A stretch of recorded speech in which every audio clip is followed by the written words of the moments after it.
Before we begin, we'd like to ask you to tell us your name and the city you're watching from. We love getting to know our audience. Also, please don't forget to give this video a like, share it with others, and subscribe to our channel. That way, we can keep bringing you more stories like this one. The winter of 1842 descended upon Port Harrow like a curse wrapped in fog and salt. The small harbor town, perched on the jagged coast of Maine, had long been forgotten by merchants and mapmakers alike.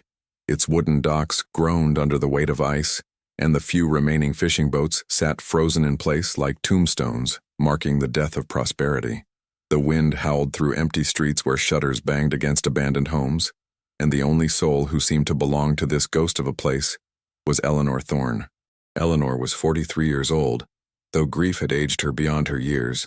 Her hair, once the color of autumn wheat, now hung in streaks of gray that she tied back with fraying ribbon. Her hands were rough from work, her eyes permanently shadowed by sleepless nights spent listening to the ocean that had swallowed her husband whole. Captain Samuel Thorne had been gone for 7 years, lost to a storm that locals still spoke of in whispers, as if naming it might summon its fury again. Eleanor had waited the first year with hope, the second with desperation, and the third with the cold acceptance that comes when the sea refuses to return what it has claimed. Now she lived alone in the old warehouse by the docks, the same building where Samuel had once stored his cargo before setting sail for places she had only imagined.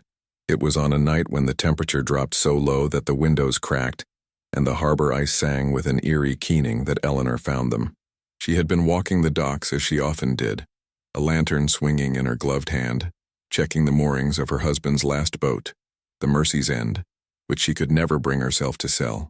The snow fell in thick curtains, and visibility was nearly nothing. But Eleanor knew these planks by heart, every nail and splintered board. She was about to turn back when she saw the first one. He was collapsed against a piling, his body rigid with cold, his lips blue as a drowned man's. His clothes were strange, weathered leather and canvas that looked a century out of time, and across his chest was strapped a cutlass, whose hilt was encrusted with barnacles. Eleanor's breath caught in her throat. She knelt beside him, pressing her fingers to his neck, and felt the faintest flutter of a pulse, so weak it might have been her imagination. But then she saw the others. They were scattered across the dock and the frozen beach beyond, 20 men in total, each one dressed in the garb of sailors from another age. Some clutched weapons, others lay with their arms outstretched, as if they had been reaching for something when the cold took them. Their faces were gaunt, their skin pale as candle wax, and frost clung to their beards and hair. Eleanor moved among them in a daze, checking each one for signs of life. Most had pulses barely there, threading through their bodies like the last whispers of a dying song. 2 were already gone, their eyes frozen open, staring at nothing. Common sense told Eleanor to run, to fetch what few townspeople remained and let them deal with this impossible discovery. But something deeper, something that lived in the part of her that still spoke to Samuel in the dark, made her act. She looked at these frozen men and saw her husband, saw every sailor who had ever been lost to the cold and the waves, and she could not leave them to die. She worked through the night with a determination born of fury and compassion. One by one she dragged the men toward her warehouse, their bodies heavy and unresponsive. The 2 who had already passed she left covered with canvas, promising herself she would see them buried properly when dawn came. The warehouse was vast and drafty, but Eleanor had kept it in decent repair, and she had stores of firewood that Samuel had cut before his final voyage. She built fires in the old iron stoves scattered throughout the space, filling the building with smoke and heat that slowly began to drive back the killing cold. She wrapped the men in every blanket, tarp, and piece of cloth she could find. She boiled water and carefully tipped it between cracked lips, held their heads when they choked and coughed. Some of them murmured in their delirium, words in languages she did not know, or cried out names that might have been lovers or lost comrades.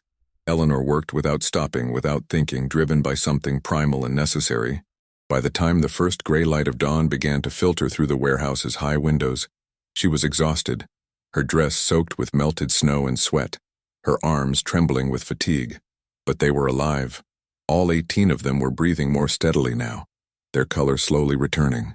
Eleanor sank down against a crate, her lantern finally guttering out, and allowed herself to close her eyes for just a moment. She had saved them.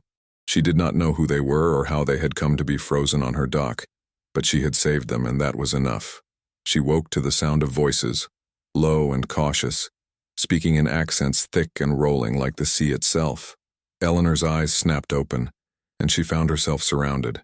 The men were awake, or at least some of them were, and they were watching her with expressions that ranged from confusion to suspicion to something that might have been awe. The nearest one, a tall man with a scar running from his temple to his jaw, held his cutlass loosely in one hand, but he made no move to threaten her. Eleanor struggled to her feet, her body protesting every movement. She faced them without flinching, meeting the scarred man's gaze directly.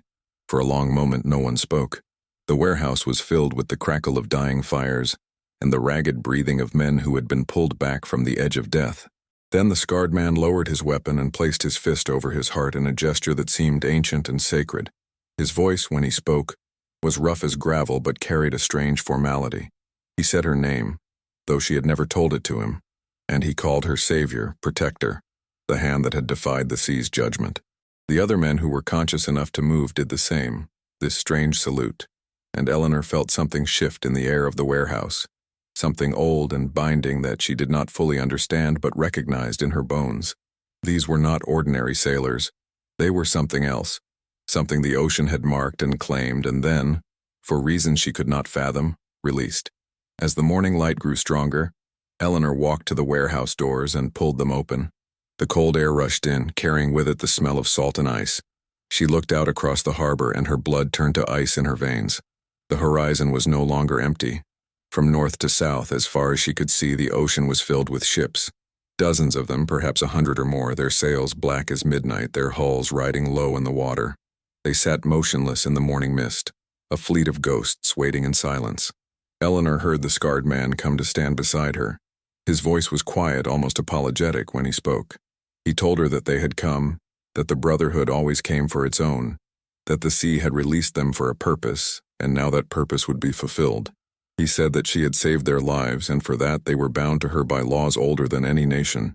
But he also said that what came next was beyond his control, beyond anyone's control, and that she should pray for mercy because the fleet that waited in the harbor knew nothing of that word. Eleanor stared at the black sails and felt her husband's ghost standing beside her, felt the weight of every choice she had ever made pressing down on her shoulders. She had wanted to save lives, to do something good, in a world that had taken so much from her. Instead, she had opened a door to something vast and terrible, and now she stood on the threshold with no way to close it again. The widow of Port Harrow had become the keeper of pirates, and the dawn had brought not salvation, but the promise of reckoning.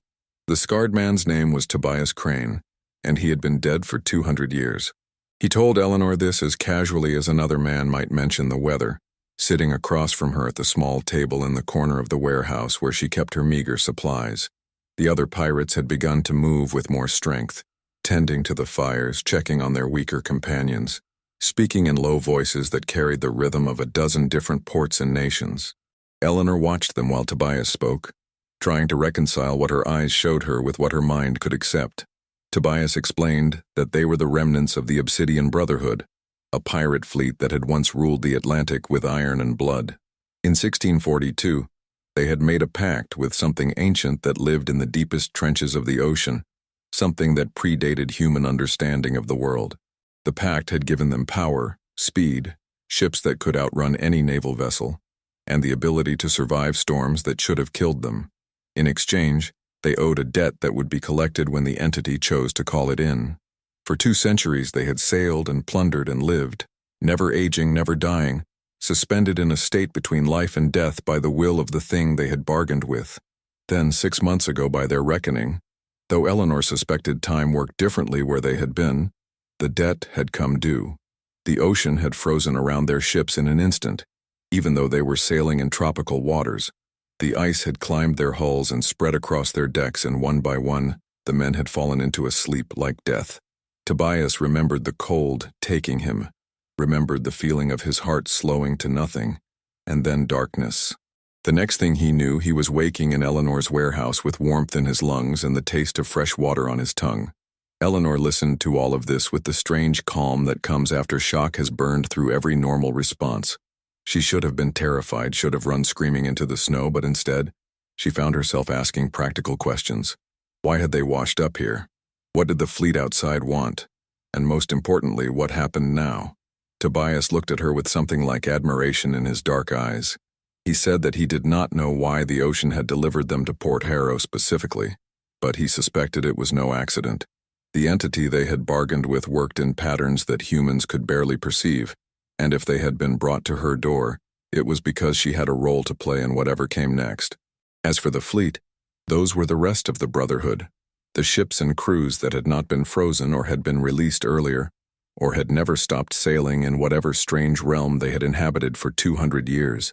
They had come because the Brotherhood never abandoned its own, and because Eleanor had interfered with the ocean's judgment by saving the frozen men. When Eleanor asked what happened now, Tobias was silent for a long time. Finally, he told her that according to the ancient laws of the Brotherhood, she had purchased a debt by saving their lives. They were bound to her service until that debt was repaid, but the fleet outside would not see it that way. The captains who commanded those black-sailed ships were hard men who had been shaped by centuries of violence and supernatural bargaining. They would view Eleanor's actions as theft, as taking what the ocean had claimed for itself. They would come ashore and they would demand recompense. Eleanor felt a cold knot forming in her stomach. She asked Tobias what kind of recompense they would demand, though she suspected she already knew the answer. Tobias met her eyes and did not look away when he told her the truth. They would want her life or the lives of everyone in Port Harrow, or they would want to burn the town to ashes as a message to anyone else who might think to interfere with the Brotherhood's affairs. The only thing that might save her was the debt that Tobias and his men owed, because killing a debtor before the debt was paid was forbidden by the same ancient laws that had kept the Brotherhood alive for 2 centuries. The day passed in tense preparation. Eleanor sent word to the few remaining townspeople to stay in their homes and bar their doors, though she did not tell them why. Most of Port Harrow's residents had already fled over the years as the fishing dried up and the winters grew harsher, and those who remained were too old or too stubborn to leave. Eleanor suspected that stubbornness would not save them if the fleet decided to come ashore in force, but she did what she could. Tobias and his men recovered with unnatural speed. By midday, all 18 of them were on their feet, moving with the easy grace of experienced sailors despite having been nearly dead hours before. They armed themselves with weapons they had carried through the ice, cutlasses and flintlock pistols that looked ancient, but were clearly well-maintained. Eleanor watched them and saw the way they moved together, the unspoken communication of men who had fought side by side for longer than her entire town had existed. They were preparing for war, and she was the reason it was coming. As the sun began its descent toward the horizon, a boat detached from the nearest ship in the fleet. It was a longboat, rowed by 12 men, and it cut through the icy water with purpose. Eleanor stood on the dock with Tobias and his crew arrayed behind her, a widow in a worn dress facing down an approaching force that should not exist. The wind had died completely, leaving the air unnaturally still, and even the gulls had stopped their crying. The world seemed to be holding its breath. The longboat reached the dock, and 6 men climbed out. They were dressed similarly to Tobias's crew, but their clothes were finer, less weathered, and they moved with the arrogance of men who had never questioned their right to take what they wanted. The leader was a tall man with silver hair pulled back in a queue, his face sharp as a hatchet and his eyes the cold gray of winter seas. He wore a coat of deep crimson that looked like it had been dyed in blood, and at his hip hung a rapier with a handle wrapped in what Eleanor desperately hoped was not human leather. His name was Captain Silas Blackwood, and his voice carried across the dock like the crack of a whip. He addressed Tobias first, speaking in a language that sounded like English but was twisted with archaic phrasing and words Eleanor did not recognize. Tobias responded in kind, and the 2 men had a rapid exchange that grew increasingly heated. Finally, Tobias switched to modern English, perhaps for Eleanor's benefit, and told Blackwood that he and his men were bound by debt to the woman who had saved them, and that any action against her was a violation of the old laws. Blackwood's laugh was like breaking glass. He turned to Eleanor and looked her up and down with undisguised contempt. He told her that she had made a grave mistake by interfering with the ocean's judgment, that she had stolen property that belonged to the deep, and that the Brotherhood did not tolerate theft. He said that the debt Tobias claimed was meaningless because she was not one of them, not bound by their laws, and therefore had no right to invoke their protection. He gave her a choice: surrender Tobias and his men to be returned to the ice or watch Port Harrow burn before the night was through. Eleanor found her voice, though it shook with fear and fury in equal measure. She told Blackwood that she had not stolen anything, that she had found dying men on her dock and done what any decent person would do. She told him that if the Brotherhood's laws meant anything, then the debt Tobias claimed was valid regardless of whether she was one of them or not, because laws that only applied to some people were not laws at all, but merely the tyranny of the strong over the weak. She told him that she would not surrender the men she had saved, and that if he wanted to burn Port Harrow, he would have to go through her first. The silence that followed her words was absolute. Blackwood stared at her with an expression that might have been surprise or might have been the beginning of rage. Behind Eleanor, she heard Tobias draw his cutlass, heard the whisper of 17 other blades being unsheathed. The men in the longboat reached for their weapons, and for a heartbeat, violence hung in the air like the moment before lightning strikes. Then Blackwood began to laugh again, but this time it was different, darker, carrying a note of genuine amusement. He told Eleanor that she had courage. He would give her that. The kind of stupid courage that got people killed but occasionally made them legends. He said that he would take her challenge to the Council of Captains, the ruling body of the Brotherhood that commanded the fleet, and let them decide her fate. But he warned her that the Council had not shown mercy in 200 years, and they were not likely to start now. He gave her until the next dawn to prepare whatever defense she could muster, and then he and his men returned to their longboat and rowed back to the fleet.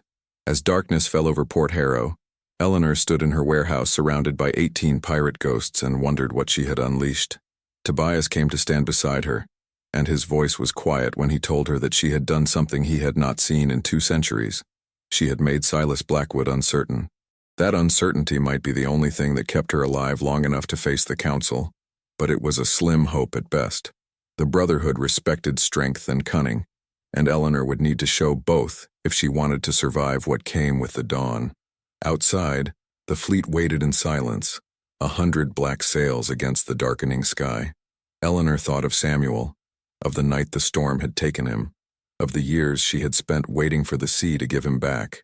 Now the sea had brought her something else entirely, something ancient and terrible and bound by laws she barely understood. She had wanted to save lives, but salvation, she was beginning to realize, always came with a price. The only question was whether she could afford to pay it. Dawn arrived wrapped in fog so thick that Eleanor could barely see the end of the dock from her warehouse door. The fleet had moved during the night, the black-sailed ships drawing closer to shore in a slow, deliberate advance that spoke of predators circling wounded prey.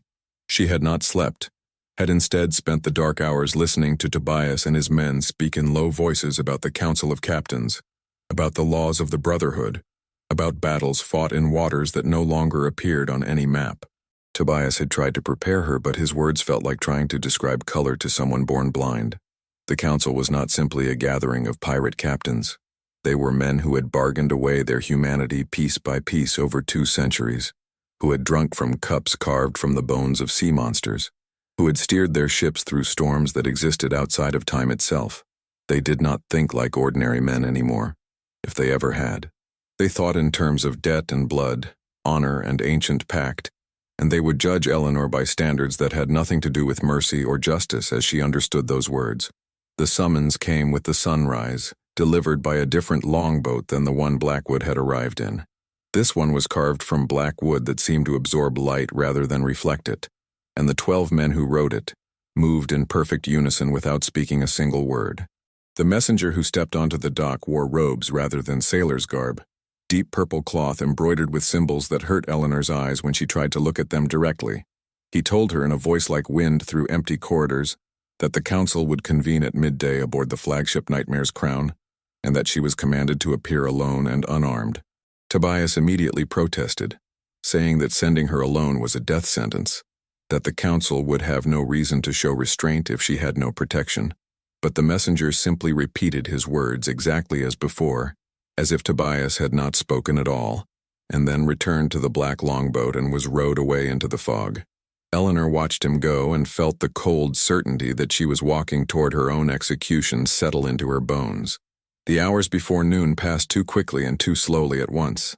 Eleanor bathed in frigid water and dressed in her best clothes, a dark blue dress that Samuel had bought for her in Boston years ago, before the sea had claimed him. She tied her hair back and looked at herself in the cracked mirror that hung in her small living quarters. and barely recognized the woman who stared back. She looked old and tired and afraid, but there was something else there too, something hard and unyielding that had been forged by 7 years of grief and isolation. Tobias walked her to the dock when the time came. His men wanted to accompany her, wanted to row the boat themselves or swim alongside it or do anything other than let her go alone into the heart of the fleet, but Eleanor refused. If she was going to die, she would not drag them down with her. They owed her a debt, Tobias had said, but she would not collect it in blood. The black longboat returned for her precisely at noon, and she stepped into it without looking back. The journey to the flagship took only minutes but felt like hours. The rowers moved in their eerie silence, and Eleanor sat rigid in the center of the boat, watching the ships of the fleet loom out of the fog around her. They were massive vessels, far larger than any ship she had seen in Port Harrow's harbor, their hulls covered in barnacles and strange growths that moved when she looked at them too directly. Faces appeared at the railings as she passed, pale faces with hollow eyes watching her progress with the interest of spectators at an execution. The Nightmare's Crown was the largest ship Eleanor had ever seen, a 4-masted monster that sat low in the water despite its size, as if weighted down by more than just cargo. Its figurehead was a woman's body twisted backward at an impossible angle, her mouth open in a silent scream, her wooden eyes seeming to track Eleanor as the longboat approached. A rope ladder was lowered, and Eleanor climbed it with shaking hands, pulling herself up onto a deck that was crowded with pirates but silent as a graveyard. The council waited for her on the quarterdeck. There were 7 of them, 7 captains who stood in a semicircle around an empty space where Eleanor was clearly meant to stand. Silas Blackwood was among them, his crimson coat vivid against the gray fog, but the others were strangers still.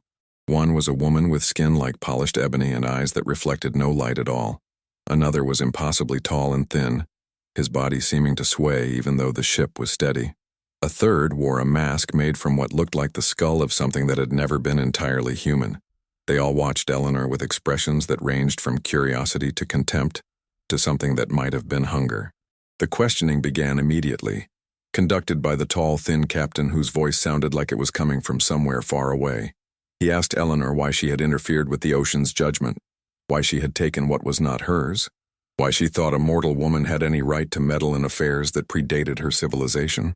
Eleanor answered as honestly as she could, explaining that she had found dying men and chosen compassion over fear, that she had not known what they were or what forces she was dealing with, that she would make the same choice again because letting people die when you could save them was not something she could live with. The captains conferred among themselves in that strange, twisted language, their voices rising and falling like tidewater. Then Blackwood spoke, addressing Eleanor directly for the first time since the dock. He told her that compassion was a weakness that the Brotherhood had abandoned long ago, that the strong survived by taking what they needed, and the weak perished because they hesitated. He said that her actions had disrupted an ancient sentence passed by the entity they had bargained with, and that such disruption demanded a price. He proposed that she be given to the ocean, returned to the deep as payment for what she had taken, and that Port Harrow be left standing as a courtesy since she had acted in ignorance rather than malice. Eleanor felt fear wash over her like cold water, but she forced herself to stand straight and meet Blackwood's eyes. She told him that if the Brotherhood's laws meant anything, then Tobias's debt was real and binding, and that killing her before that debt was repaid would violate their own codes.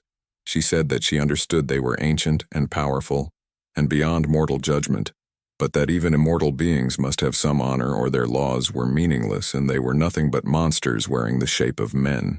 The silence that followed was broken by unexpected laughter. It came from the woman with the lightless eyes, a sound like breaking waves, and when she spoke her voice carried an accent Eleanor could not place. She said that the mortal had spirit, that it had been a long time since anyone had challenged the council so directly, and that perhaps they were being too hasty in their judgment. She proposed an alternative.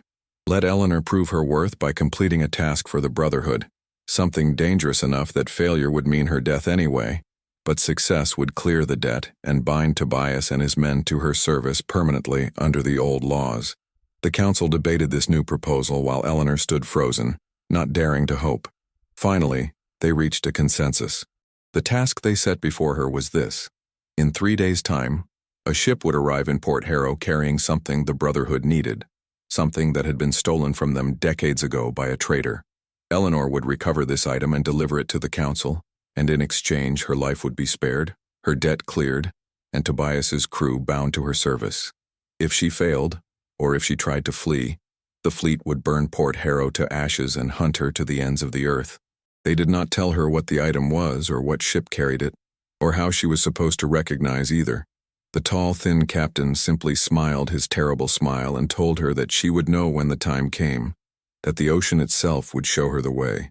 Then she was dismissed, sent back down the rope ladder to the black longboat, and rowed through the fog to her dock where Tobias and his men waited in anxious silence. When Eleanor told them what had happened, Tobias's face went gray as old canvas. He knew what the council had done, he said. They had given her an impossible task wrapped in just enough possibility to make her try. Whatever the Brotherhood wanted recovered was dangerous enough that they did not want to risk their own people retrieving it, so they had made Eleanor their unwilling agent. If she succeeded, they won. If she failed, they lost nothing but a mortal woman they would have killed anyway. Eleanor looked out at the fleet sitting silent in the fog and felt the weight of 3 days pressing down on her shoulders. She had bought herself time, but time for what? She did not know what she was looking for, did not know how to find it, did not even know if success was possible. But she had no choice except to try, because the alternative was death for herself and destruction for the town that Samuel had loved. The widow of Port Harrow had 3 days to accomplish the impossible, and the ocean was watching to see if she would sink or swim. The ship arrived on the second night, emerging from the fog like a ghost. It was a merchant brig that had seen better days, its sails patched, its hull listing to starboard. But there was something wrong about it, something that made Eleanor's skin crawl when she saw the figurehead, a mermaid with her mouth sewn shut and her eyes carved out. Tobias recognized it immediately, the Siren Silence. It had belonged to Marcus Graves, a captain who had stolen something from the Brotherhood 30 years ago and fled. The council had hunted him for decades, but Graves had hidden himself by sailing mortal trade routes. Now he was coming to Port Harrow. The brig dropped anchor in the outer harbor, making no move to approach. Eleanor watched through Tobias's spyglass and saw figures moving sluggishly on deck. No boats were lowered, no signals sent. The ship simply waited as the night deepened. An hour before dawn, a small boat was lowered, and a single figure began rowing toward shore with labored strokes. Eleanor told Tobias to stay behind and walked down to meet it alone, lantern in hand. The boat ground against the beach as first light touched the horizon. The rower collapsed forward, and Eleanor waded into the cold water to help him. He was old, perhaps 70, with weathered skin and fever-bright eyes. His clothes were soaked with blood from a badly infected cutlass wound in his side. The old man grabbed her wrist and pulled her close. His voice was clear despite the death smell on his breath. He was Marcus Graves, he said, and he had something the Brotherhood wanted that he would be damned before letting them have. He asked if she was Eleanor Thorne, widow of Samuel, and relief flooded his face when she confirmed it. He told her his story between gasps of pain. 30 years ago, the council had ordered him to retrieve an artifact from a deep wreck. When he found it, he realized it was a key that could break the Brotherhood's pact and return them to mortality. The council wanted to destroy it. Graves stole it instead and spent decades searching for someone worthy to use it. He had chosen Samuel Thorne. 7 years ago, Graves had come to Port Harrow and seen a good man in Eleanor's husband. But before he could explain everything, the storm came and killed Samuel. Graves had fled, carrying guilt ever since. Now dying, Eleanor was his only option left. He pressed something wrapped in oilcloth into her hand and made her promise to use it or destroy it but never let the council have it. Then his eyes rolled back and he died on the beach with dawn breaking behind him. Samuel's name on his last breath. Eleanor unwrapped the oilcloth with shaking hands. Inside was a piece of coral no larger than her thumb, glowing with faint blue-green light. It was warm and pulsed in rhythm with her heartbeat. Holding it, she felt as if she could hear the ocean's voice in words older than language. Tobias appeared beside her, and when he saw what she held, he went still. That was the heart of the deep, he said. The key that could unmake the Brotherhood's pact. If she gave it to the council, they would destroy it and kill her. If she kept it, they would hunt her forever. But if she used it, she could free every member of the Brotherhood, make them mortal again, end 200 years of dark bargaining. Eleanor looked at the heart, at Graves' body, at the fleet waiting in the harbor. She thought about Samuel, 7 years of grief, 20 frozen men and choosing compassion. She thought about impossible debts and pirates who had lived too long. She walked to the end of the dock where the Brotherhood could see her clearly. She held up the heart of the deep so it caught the rising sun. Then she closed her fist around it and felt it shatter, felt its power explode outward in a wave that washed over everything. On every ship, men cried out as mortality crashed into them. 200 years of suspended time caught up at once. Some collapsed immediately, bodies finally accepting deaths long delayed. Others staggered under sudden weight of wounds and exhaustion. The ships themselves began changing, supernatural preservation falling away to reveal rot and decay. Tobias fell to his knees beside her. His scar had faded. Gray crept into his hair. He looked like a man instead of a ghost. He was crying as he felt his heart beating with mortal rhythm for the first time in 2 centuries. The black longboat came for her one final time, rowed by men who now moved with human uncertainty. They took her to the Nightmare's Crown, where the council of captains waited as diminished men who had lost everything. Silas Blackwood looked at her with fury and wonder and perhaps gratitude. He told her she had destroyed them, taken away what made the Brotherhood special, but he also said she had freed them, that some had been begging for death for decades. The council's judgment. Eleanor Thorne had fulfilled her task by recovering the heart of the deep. Though she had not delivered it as instructed, she had used it to serve a higher purpose. Her debt was cleared, Tobias and his men were bound to her service, and the Brotherhood would leave Port Harrow in peace. As the fleet prepared to depart, their black sails fading to gray, Tobias asked Eleanor why she had done it. She looked at the ocean that had taken her husband and returned these broken men. She told him that some debts could never be repaid, some bargains should never be made, and if the sea wanted payment, it could take her life, but not her soul. The widow of Port Harrow watched the fleet sail toward a horizon where mortal consequences waited. Behind her, 18 former pirates who were now just men began learning to live again. The ocean was quiet, winter was ending, and Eleanor Thorne knew that sometimes salvation meant letting go. The black sails disappeared into morning mist, and Port Harrow belonged to the living once more.